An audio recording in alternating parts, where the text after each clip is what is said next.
तिथं तिला कशाची कमी नव्हती. तिला सेवेला पण दासी होत्या, खायला पण होतं, सर्व होतं, पण ती सुखी नव्हती, आनंदी नव्हती. त्याचप्रमाणे आजही आपल्याकडे सगळं आहे, सगळं आहे. 50 वर्षापूर्वी जे नव्हतं ते सुद्धा आपल्याकडे सगळं आहे. पण आज आपण स्वतःला खरं स्वतंत्र जीवन अनुभव करत नाही. भला अमृत महोत्सव साजरा करत आहे, पण खरं स्वतंत्र अजूनही मिळालेलं नाहीये. तर भारताला, भारतवासियांना, सर्व विश्वाला स्वतंत्र देण्यासाठी स्वतः परमात्मा सृष्टीवरती अवतरित झालेला आहे. आणि गीतेचं ज्ञान परमात्माने देण्यासाठी ही अशी गावागावामध्ये विद्यालय स्थापन केली. गावामध्ये, शहरामध्ये, संपूर्ण विश्वामध्ये या विद्यालयाची स्थापना परमात्माने स्वतः केली, ज्याचं नाव आहे प्रजापिता ब्रह्मा कुमारी ईश्वरीय विश्वविद्यालय. या विद्यालयाची स्थापना 1936 ला हैदराबाद सिंध या ठिकाणी झाली. दादा लेखराज यांच्याद्वारे परमात्माने त्यांच्याद्वारे ज्ञान देऊन त्यांचे जीवन परिवर्तन करून त्यांना ब्रह्मा भविष्यामध्ये नाव दिलं. आणि ब्रह्मा हे या विद्यालयाचे फाउंडर आहेत, संस्थापक आहेत. त्यांच्याद्वारे परमात्माने गीतेचं ज्ञान द्यायला सुरुवात केली. आणि तिथून मग हे परमात्माचं कार्य कराचीमध्ये 19 शिकत असतो. तो कधीही परिपूर्ण होत नाहीये. परिपूर्ण एक परमात्माच आहे, ज्याची महिमा आपण करतो. ज्ञानाचा सागर, सुखाचा सागर, शांतीचा सागर, आनंदाचा सागर. त्याची तुलना सागराशी केली जाते परमात्माची. कारण सागर जसा सदा भरपूर असतो, त्याच्यामधलं पाणी कधी संपत नाहीये. सागरामधलं पाणी कधी संपत नाही. किती दुष्काळ पडला तरी त्याच्यातलं पाणी कधी संपत नाही. तसं परमात्माकडे जे ज्ञान आहे, गुण आहे, शक्ती आहे, वरदान आहे, आनंद, प्रेम जे काय आहे ते कधीही त्याच्याकडचं संपत नाहीये. मग तो परमात्मा या विद्यालयाच्या द्वारे पुन्हा एकदा सर्व भारतवासियांना ते भगवद्गीतेचं ज्ञान देत आहे, सर्वश्रेष्ठ ज्ञान देत आहे. कारण या ज्ञानाच्या आधारेच आपल्याला गती सद्गतीची प्राप्ती होते आणि भारत पुन्हा एकदा स्वर्णिम भारत बनत आहे. या विद्यालयामध्ये 18 विंग्स आहेत. 18 प्रभागच्या द्वारे पण या विद्यालयाचा कारभार चालतो. जसं की बिझनेस विंग, इंजिनिअरिंग विंग असते, मेडिकल विंग, महिला विंग. त्या प्रत्येक विंगच्या द्वारे वेगवेगळे प्रोग्राम्स आयोजित. विशेष आज इंजिनियरांचा सगळ्यांचा सन्मान आणि विश्वकर्मा, तर सर्व दोघांचा संगम इथं झालेला आहे. तर आपल्या सगळ्यांचं पुन्हा एकदा खूप खूप धन्यवाद. आणि प्रोग्राम जो आहे भेंजी, आदरणीय भेंजी ज्या या कुपर कॉलनी केंद्राच्या मुख्य संचालिका आहेत, आदरणीय कांचन दीदी ज्या गेली 30 वर्ष झालं या संस्थेशी अटॅच आहेत. आपल्यासारखी हजारो मनुष्यात्म्यांनी त्यांच्याकडून परमात्माचं ज्ञान ऐकलेलं आहे. आपलं वर्तमान जीवन त्यांनी आपलं आदर्श सुख शांतीने भरपूर केलेलं आहे. अशी महान विभूती आदरणीय ब्रह्माकुमारी कांचन दीदी आपल्या सगळ्यांच्या मध्ये उपस्थित होत आहेत. तर आपण सगळ्यांनी त्यांना टाळ्या वाजवून त्यांचं स्वागत करू आणि मी पुढचा प्रोग्राम त्यांनी हँडल करावा असं मी विनंती करते. ओम शांती.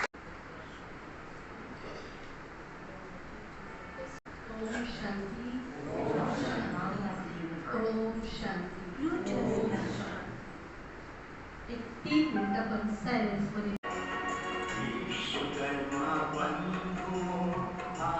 सबको प्यार करे, विश्व हमारा अपना घर, विश्व का श्रृंगार करे। विश्वकर्मा बंधु आओ सबको प्यार करे, विश्व हमारा अपना घर, विश्व का श्रृंगार करे। विश्वकर्मा बंधु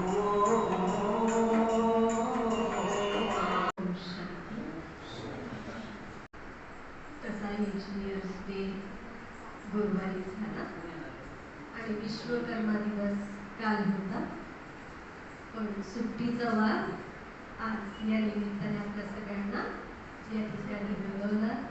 आपण सगळेजण ईश्वराच्या घरात आज वेळ काढून आलात आणि खास विशेष उपस्थित आहात.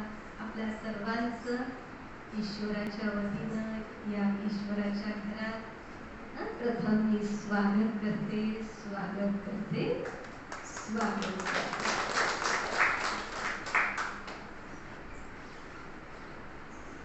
तसं इंजिनियर म्हटलं तिथं घर आहे. मग घर म्हणजे कोणती बिल्डिंग, ऑफिसच्या कामकाजाची बिल्डिंग असो अथवा घराची बिल्डिंग असो, कन्स्ट्रक्शनचं काम.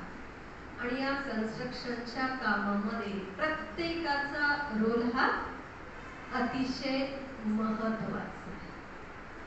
जसं संगीत मधुर सुंदर कधी बनतं जेव्हा अनेक प्रकारची वाजवणारी वाद्य वाजवणारी जी ती सगळे एका ताला सुरामध्ये जेव्हा वाजवतात तेव्हा सुंदर संगीत तयार होतं. त्याच पद्धतीनं जे आपण घर निर्माण करण्याचं काम करण्यामध्ये जी प्रत्येकाला जी वेगवेगळी भूमिका मिळालेली आहे, प्रत्येकाने सुव्यवस्थित भूमिका वठवली की सर्वांना दुवा मिळेल असं घर निर्माण. इंजिनियरने खूप सुंदर डिझाईन केलेलं आहे घर, पण काम करणाऱ्याने व्यवस्थित नाही केलं तर गवंडी मिळाला व्यवस्थित, पण गवंडी समजा व्यवस्थित मिळाला पण प्लंबरचं काम जर व्यवस्थित नाही जर झालं, म्हणजे कुठं एक जरी प्रत्येकाचा जो रोल आहे एकाने जरी आपला रोल व्यवस्थित नाही वठवला तर तिथं आपण पैसा तर कमावतो पण दुवा मात्र मिळत नाही.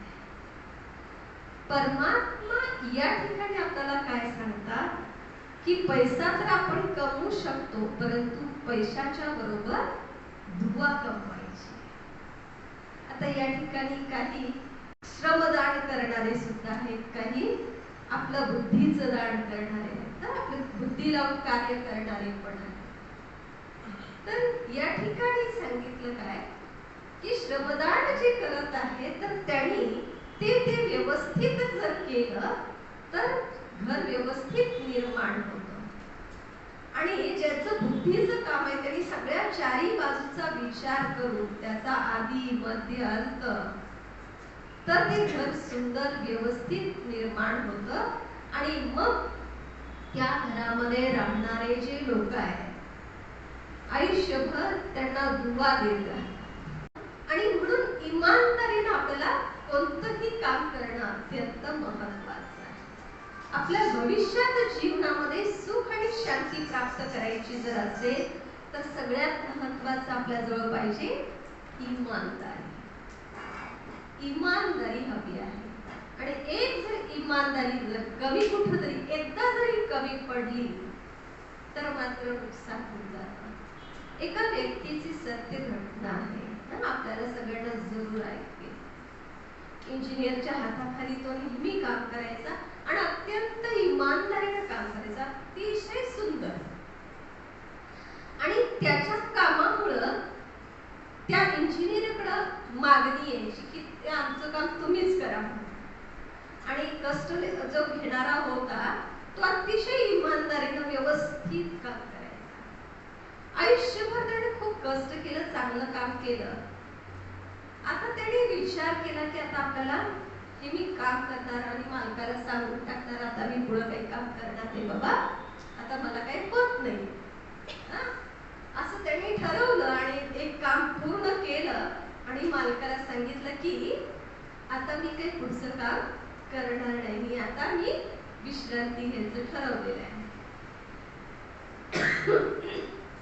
मालक म्हणाले तुझं म्हणणे मला मान्य आहे पण एकच फक्त काम, आता एकच काम मी तुला देतोय तेवढं लास्ट कर, पुन्हा कुठलंही काम तुला मी देणार एवढं काम कर. आता मालकाची पण गोष्ट, त्या दोघांचे पण सख्य एवढे चांगले होते की ना पण म्हणू शकत नव्हता. ना म्हणू शकत नव्हतं, त्यानं केलं. पण जे पहिलं जे मनापासून इमानदारीने करायचं होतं ना, काय झालं त्याच्यामध्ये? गडबड झाली, फरक पडला. मालक कधी सुद्धा त्याचे जे मालक होते, इंजिनियर होते, त्याच्यावर सोपवल्यात तर कधीच बघायचे नाहीत, लक्ष द्यायचे नाहीत, पूर्ण त्याच्यावरती जबाबदारी सोपवायची एवढा विश्वास होता. आणि त्याच्यामुळं हे पण काम त्याच्यावर जसं करेल तसं करेल, प्रत्येक काम तसंच करायचा, कारण दोघांच्या मधला विश्वास भरपूर होता. पण ते काम पूर्ण जसं येईल तसं त्यांना, आपल्याला इच्छा नाहीये पण जसं जमेल तसं कसं वळून काढता येईल व्यवस्थित काम केलं. आणि त्याचे जे इंजिनियर होते त्यांनी विचार केला की हा आपल्याकडे एवढ्या वर्ष इमानदारीनं आपले काम करत होता आणि त्याच्यामुळं आतापर्यंत मी एवढा बिझनेस केलेला आहे आणि त्याचं फळ म्हणून याला हे घर बांधून त्याची चावी डायरेक्ट त्याच्या ताब्यात द्यायची. पण हे आधी काही तो बोलला नाही मालक त्यांना. आणि पूर्ण बांधकाम झाल्यानंतर चावी घेऊन आले आणि सांगितलं की ह्या घराची ही चावी ही तुझ्यासाठी मी बांधायला लावलेलं होतं हे. आणि जेव्हा त्याच्या लक्षात आलं की हे माझ्यासाठी बांधायला लावलेलं होतं, नंतर तो किती पश्चाताप करत बसला की मी माझ्यासाठी हे बांधलं, पण इतक्या हलक्या दर्जाचं क्वालिटी काही नाही आहे. आतापर्यंत एवढी चांगली कामं केली, एवढं लास्टचं काम थोडंसं मी इमानदारीने जर केलं असतं तर आता मला चांगल्या क्वालिटीचं चांगलं घर मला राहायला मिळालं. म्हणजे आयुष्यभर चांगलं जरी केलं पण एखादं जरी काम थोडंसं इमानदारी समाप्त झाली, नुकसान कुठं होतं. त्या व्यक्तीला नंतर खूप पश्चाताप झाला की जर हे पण काम मी पहिल्यासारखाच इमानदारीने आणि व्यवस्थित केलं असतं. आज खास आपण सगळेजण या ठिकाणी वेळ काढून आलेला आहात. 5 मिनिटं आपल्या सगळ्यांच्याकडून मी जरूर मेडिटेशन करून घेऊ. या डोळ्याद्वारे पाहणारी, कानाद्वारे ऐकणारी, मुखाद्वारे आपण चैतन्य शक्ती आत्मा शांती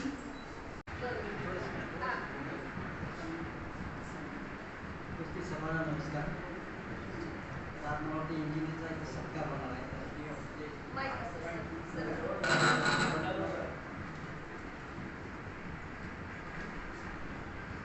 आपले जे भारताचे सुपुत्र होते विश्वेश्वरय्या, सर्वोच्च म्हणजे विश्वेश्वरय्या, तर त्यांच्याविषयी मी थोडेसे शब्द इथे काही जास्त वेळ केले नाही. आणि मी थोडंसं मी तुम्हाला सांगतो. आपले जे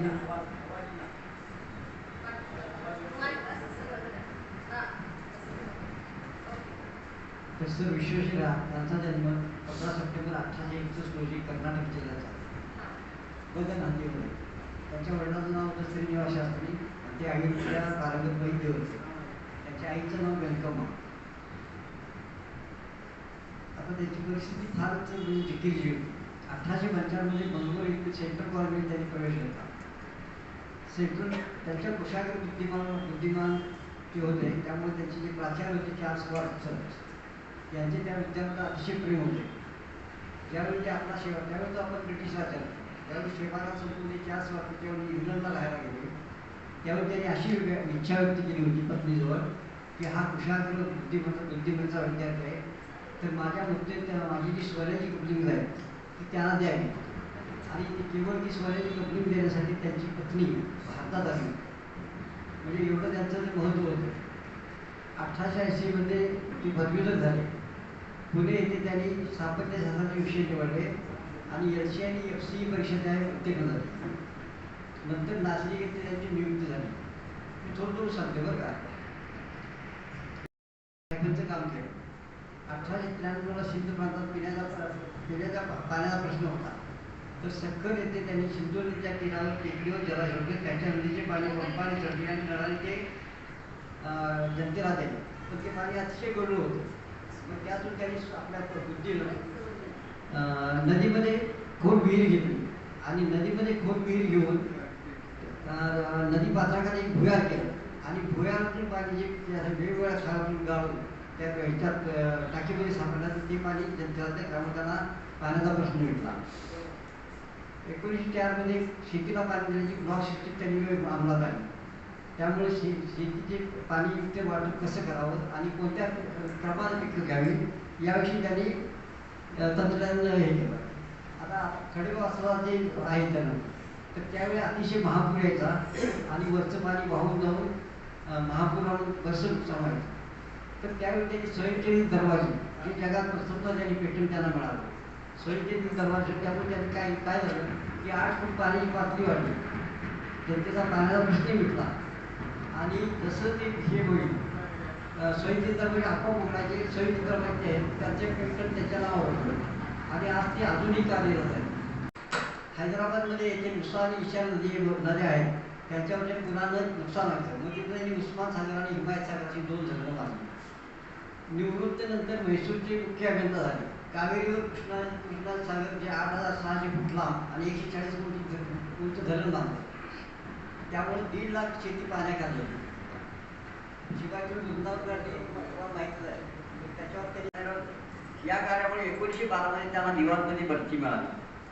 सूत्रे हाती घेऊन त्यांनी आता त्यांचा प्रामाणिकपणा कितका होता की त्यांनी आप्त आणि जवळ त्यांना बोलावून मेजबानीचं आमंत्रण दिलं.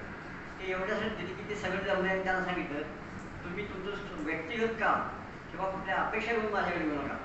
जे काम व्यवस्थित असेल किंवा परस्पर होईल अपेक्षा घेऊन येऊ नका. योग्य असेल ते परस्पर होईल. नात्याचा धागा पूर्ण नीतिमत्ता धोक्यात आणू नका. आता एवढंच नाही तर ते म्हणजे सगळ्या तऱ्हेचे इंजिन होते. सिव्हिल होते, मेकॅनिकल होते, संस्थापकीय होते, रेशीम निर्मिती, म्हैसूरचे चंदनवन, साबण जगभर त्यांनी पोहोचवलं. म्हैसूर विद्यापीठाची स्थापना, जयचांद रामेन राजेंद्र तांत्रिक शिक्षण संस्था, शुगर, सिमेंट, कागद, आगपेट्या, उदबत्त्या इत्यादींची निर्मिती केली. कन्नड साहित्य परिषद, बँक ऑफ म्हैसूर तसेच भद्रावतीचा बंद पडलेला पोलाद कारखाना सुरू केला. 1936 मध्ये रिटायरमेंट त्यांना फोर्डमध्ये जनरल मॅनेजर म्हणून बढती मिळाली. आता गांधींचा त्यांचे मजबूत होते. गांधीजी हात उद्योगावर, ग्राम उद्योगावर, शुल्क ठाम होते. पण हे मात्र तांत्रिकीवर ठाम होते. निवृत्तीनंतर 44 वर्षाचे कार्यरत होते. 100 पर्यंत त्याला चष्मा होता.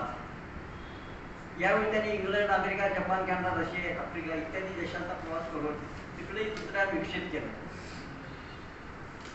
1955 मध्ये डॉक्टर राजेंद्र प्रसाद यांनी त्यांना देशाचा सर्वोच्च सन्मान भारतरत्न बहाल केला.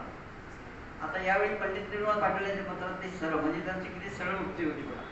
If you feel that giving me this title I will praise your government, you will be disappointed. I am a fact-finding man. यावर पंडितजींनी मी लिहिले कोणत्याही राष्ट्रीय घटनेवर आपण मुक्तपणे आपली मते व्यक्त करावं. जन्मशताब्दीवर त्यांच्या नावे एक तिकीट काढलं टपालानं. त्यावेळी ते म्हणतात it is better to work out than rust out. शिजा पण गंजू नका असा त्याचा अर्थ. वयामुळे उत्साह कमी होतो, कार्यक्षमता कमी होते या विधानास त्यांनी छेद दिला. भारतरत्न अब्दुल कलाम यांनी भारत एक महासत्ता होईल या केलेल्या विधानाची पायाभरणी या भारतरत्नाने त्याआधीच केली होती.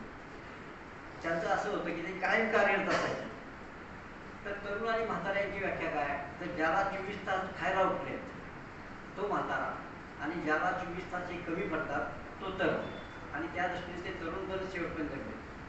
14 एप्रिल 1962 या विषयाची 101 वर्षाच्या अखंड आश्रमाला चिर विश्रांती मिळाली. हा दीपस्तंभ मानवला पण त्यांच्या गावी तो आजही टिकतो आहे. ऐकून घेतल्याबद्दल थँक्यू. बहुत बहुत सुंदर आपने सुनाया. हाँ या थोडं शब्द बोलतो जास्त नाही करून सांगितलं बोलायचं. आगे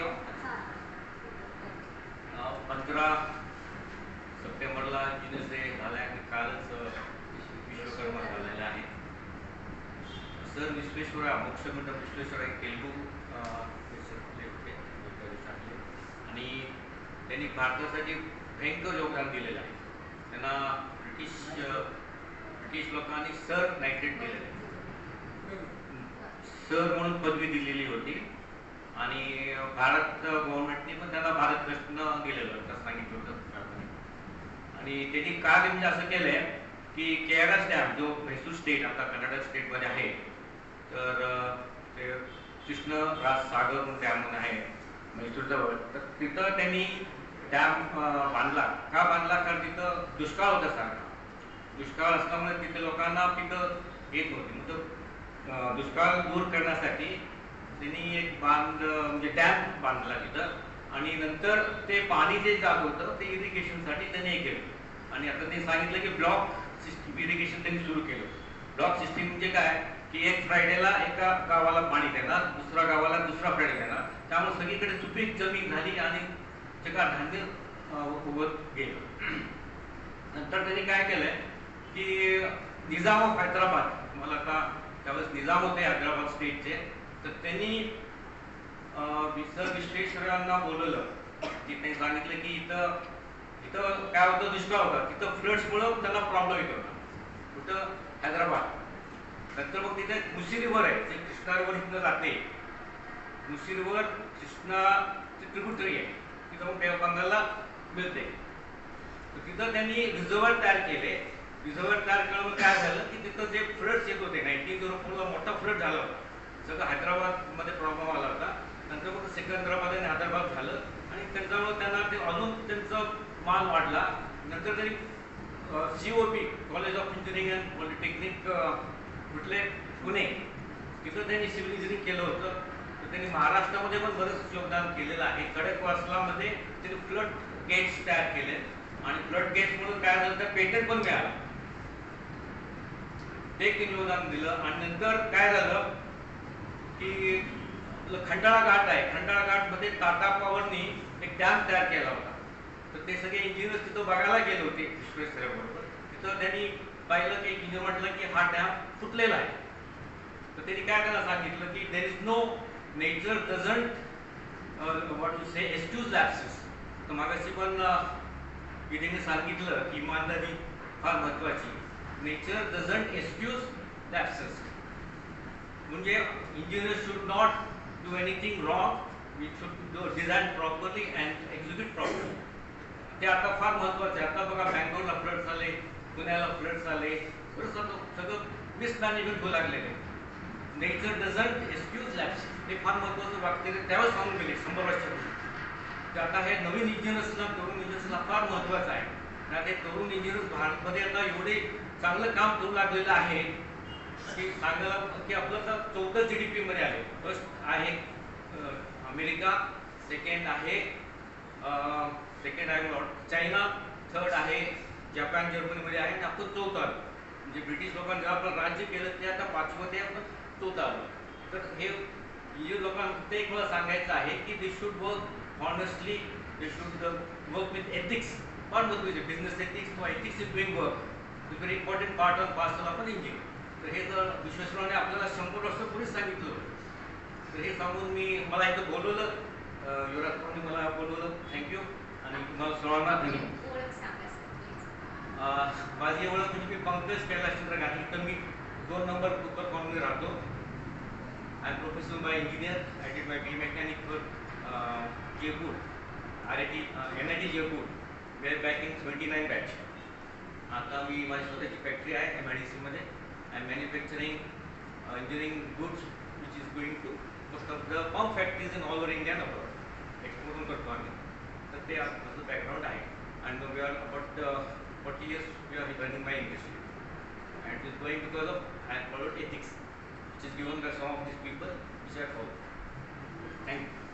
गांधी भैया आपले खूप खूप धन्यवाद. खूप छान आपले मनोगत व्यक्त केले. अमृत महोत्सव वर्ष साजरा करत आहे आपल्यापर्यंत. त्याच्यासाठी आम्ही हे पॉम्पलेट सगळ्यांच्याकडून भरून घेत आहे. आपल्यापैकी कोणी भरलेला आहे? हात वर करा बरं. अच्छा, भरलेला. काही जणांनी भरला असेल, काही जणांनी नसेल. ज्यांनी नसेल त्यांनी जरूर भरा. खास भारताला, कारण भारताला इंग्रजांपासून स्वतंत्र करण्यासाठी अनेक वीरांनी, योद्ध्यांनी सैनिकांनी आपले प्राण गमावले. आपण एवढं तरी काही करू शकत नाही. छोटस योगदान याच्यामध्ये आपल्याला ते आपल्या सगळ्यांना भरायचे. याच्यामध्ये वरचा कागद तुमच्याकडेच राहणार आहे, खालचा आम्हाला फक्त खालचं एवढंच आपल्याकडं राहील. याच्यामध्ये आपल्याला तुम्हाला खालचं नाव लिहायचं आहे आणि फोन नंबर लिहायचा आहे आणि वर याच्यापैकी जे आपल्याला योग्य वाटतंय आणि तुम्ही करू इच्छित आहात त्याच्या पुढे टिक मार्क ऐकवलं आपल्या सगळ्या सर्व बहिणींना पण आपण शुक्रिया करू ज्यांनी आपल्या सगळ्यांना उपस्थित केलं. एकच मिनिट आपण ईश्वराच्या देवशिल्पींच्या या दरबारामध्ये परमात्म्याच्या निमंत्रणावरून आपण सगळे विश्वकर्मा इथे आज उपस्थित आहात. पुन्हा एकदा सर्वांचं स्वागत आहे, स्वागत आहे, स्वागत आहे. या ईश्वरीय दरबारामध्ये आपल्या बहिणी निमित्त बहिणी म्हणून जेवढं कार्य करत असतात. या कार्यक्रमामध्ये सुद्धा आज 3 कन्या उपस्थित आहेत. पवार बहिणींच्या विनंतीवरून लेडीज फर्स्ट या न्यायाने प्रथम संगणक अभियंता म्हणून गौरी कदुंग आपटे यांना मी विनंती करेन की आपण आपल्या सत्कारासाठी परमात्म्याच्या दरबारामध्ये प्रथम शुभबाई तुमचं सिलेक्शन केलेलं आहे पहिल्या सत्कारासाठी. आदरणीय गौरी कदुंग आपटे या संगणक अभियंता आहेत. कुपर कॉलनी सातारा येथे त्या स्थानिक आहेत. त्यांची त्या सेवा खूप छान बजावत आहेत. ईश्वराच्या घरामधून रूहानी गुलाब गुलदस्ता मनाच्या शांतीचं पुस्तक शिवस्मृती आणि आपल्या दोन्ही करत कमलांनी आपण त्यांना अतिशय आनंदित करीत आहोत. यानंतर ऋत्विका नरेंद्र पवार याही कम्प्युटर इंजिनियर आहेत. परमात्म्याच्या घरामधून आपण आज देवशिल्पी या दरबारामध्ये विश्वकर्मा दिवसानिमित्त आपलं सत्कार स्वागत समारंभ गुरुदेवला मनाची शांती शिवस्मृती स्वातंत्र्याचा अमृत महोत्सव या सर्व भरतुहताना परमात्मा आपला अतिशय सुंदर स्वागत सत्कार आणि आपण आपल्या कार्यक्रमांनी त्यांना सुभाषित करीत आहोत. आपणही त्यांना आनंदित करीत आहोत. त्यानंतर ऐश्वर्या जितेंद्र पवार आदरणीय ऐश्वर्या जितेंद्र पवार याही आर्किटेक्चर आहेत. इंजिनियर असून त्या डिझायनिंगही करतात. कुपर कॉलनी इथल्या त्या स्थानिक आहेत. आदरणीय ऐश्वर्या जितेंद्र पवार यांनाही परमात्म्याच्या या सभेमध्ये ही प्रेमाची भेट आहे. आणि मगाशी आपल्याला सर्वांना ज्यांनी अतिशय ज्ञानानं भरपूर केलं, जे स्केच काढण्यामध्ये सुद्धा फेमस आहे, साहित्यिक पुरस्कार त्यांना मिळालेले आहेत, सिव्हिल इंजिनियर आहेत, कार्यकारी अभियंताही आहेत एज्युकेशनमध्ये, अशा आदरणीय अशोक धोंडीबा दरेकर सरांना मी विनंती करेन की परमात्म्याच्या दरबारामध्ये आपलंही स्वागत आहे. मानाचा हा सन्मान आहे. डायरेक्ट शिव परमात्म्याकडून तुम्हाला ही एक प्रेमाची भेट आहे. यानंतर electric engineer BE electrical Vikrant Vijay Pawar यांनाही मी विनंती करेन की परमात्म्याच्या दरबारातील या सभेमध्ये आपला हा सत्कार डायरेक्ट परमात्म्याकडून. त्यानंतर सर्वांना सत्कारासाठी पुढे करणारे वयाच्या 83व्या वर्षीही आम्ही म्हणतो अगदी 16व्या वर्षाप्रमाणे जे खूप सुंदर सेवा परमात्म्याची करतात. BA इलेक्ट्रिकल आहेत. MIE निवृत्त अधीक्षक अभियंता महाराष्ट्र राज्य विद्युत मंडळ. आमच्या सर्वांचे लाडके युवराजभाई म्हणजेच युवराज रामचंद्र पवार यांनाही मी विनंती करेन की आज विश्वकर्मा दिवसानिमित्त आदरणीय बहिणींच्या हस्ते तुमचा खूप छान छान सत्कार होत आहे. 83 वर्षानंतर वाढदिवसाच्या युवराजबाईंना हार्दिक हार्दिक शुभेच्छा. त्यांची सेवा आपल्या सर्वांपर्यंत रुजू होईल. आज माझा 83वा वाढदिवस आहे.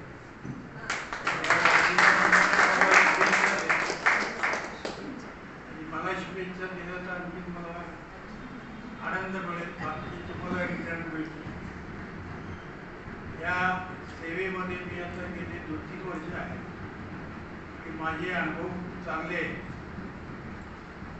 मी वीज मंडळामध्ये 33 वर्ष नोकरी केली. सगळं महाराष्ट्रभर फिरलोय. माझ्या कुटुंबातले सर्व व्यवस्थित आहे आणि तरी मी हे करतोय.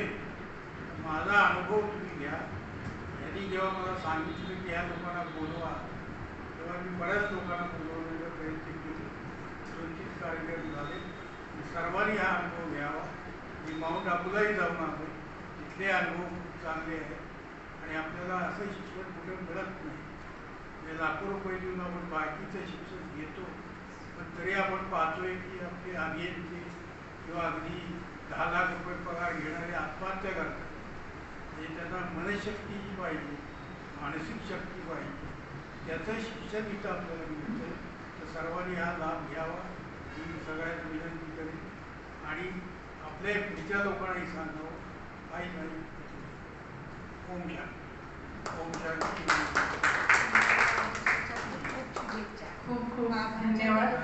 पवार भाईंनी वाढदिवस कसा साजरा करावा, परमात्म्याच्या घरामध्ये येऊन त्यांनी आपला वाढदिवस साजरा केला. तुम्हा सर्वांना सत्काराचाही लाभ दिला.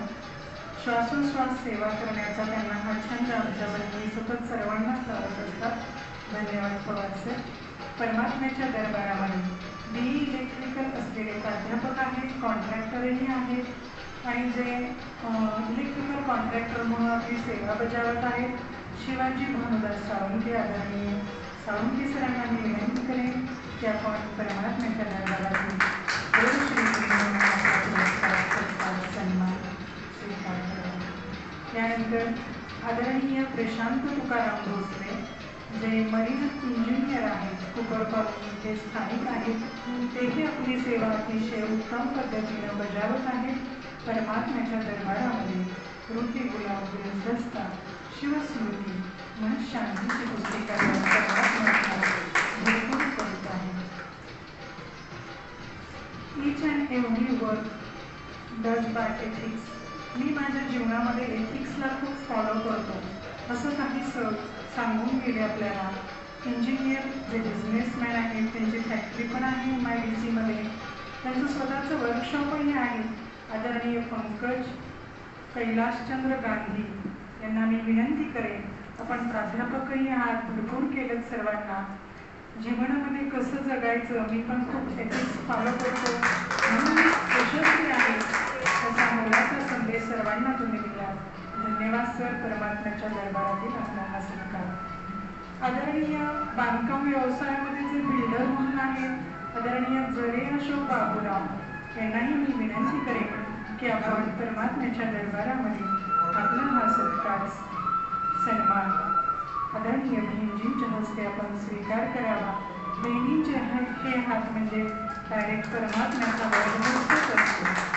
त्यानंतर हॉटेल व्यवसायामध्ये जे खूप यशस्वी आहेत असे दीपक लालासाहेब खाडगे यांनाही मी विनंती करेन की परमात्म्याच्या घरामध्ये ही गुलदस्ता भेट आपण स्वीकार करावी.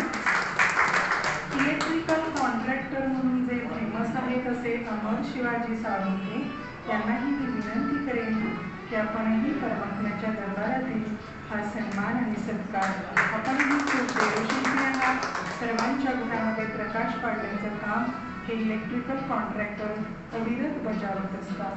त्यानंतर बांधकाम व्यवसायामध्ये जे अत्यंत यशस्वी आहेत असे सचिन गणपत धनवडे यांनाही मी विनंती करेन की आपण आपला सत्कार स्वीकार करण्यासाठी यावं. धनवडे सरांना मी विनंती करेन की आपण आपला बहुमोल वेळ दिला आणि आपला हा सत्कार स्वीकारण्यासाठी परमात्म्याच्या घरामध्ये आपण उपस्थित झाला. त्यानंतर संदीप सुभाष माने हे पण बांधकाम व्यवसायामध्ये आहेत. दुर्वापेठ शैलापूर येथे राहतात. आपला बहुमोल वेळ आपण दिला. खूप खूप धन्यवाद. परमात्म्याच्या दरबारामध्ये तुमचा सत्कार. यानंतर युवराज भिकू साबळे जे कीर्तनकार पण आहेत. सर्व प्रकारची कामं बजावतात बांधकाम विभागातली, गव्हर्नमेंटपासून इलेक्ट्रिकपासून प्लंबिंगपर्यंत असं ऑलराऊंडर ज्यांचं व्यक्तिमत्व आहे. सेंटरशी ते कनेक्टेड पण आहे, सेवा बजावत असतात. परमात्म्याच्या घरामध्ये तुमचा हा सत्कार स्वीकार करावा. खूप खूप धन्यवाद. यानंतर माझ्याकडून जर कोणाचं नाव चुकून राहिलं असेल तर कृपया सांगितलं तर बरं होईल. त्यातला तुमचा हा सत्कार मानाचा आपण स्वीकार करावा. आपलं नाव मी महेश रामचंद्र असा उपविभागीय अधिकारी आहे जलसंपदा विभागात. सध्या नाशिकमध्ये काय थँक्यू. त्यानंतर अजून एक परमात्म्याच्या दरबारामध्ये सन्मानित केलं जातं. ओम शांती. आपण टाळ्या सर्वांनी कृपया प्रसाद घेऊन झाल्यानंतर एक सर्वांचा ग्रुप फोटो आहे जो माउंट आबू मधुबन इथे आपला सर्वांचा तो फोटो सेवा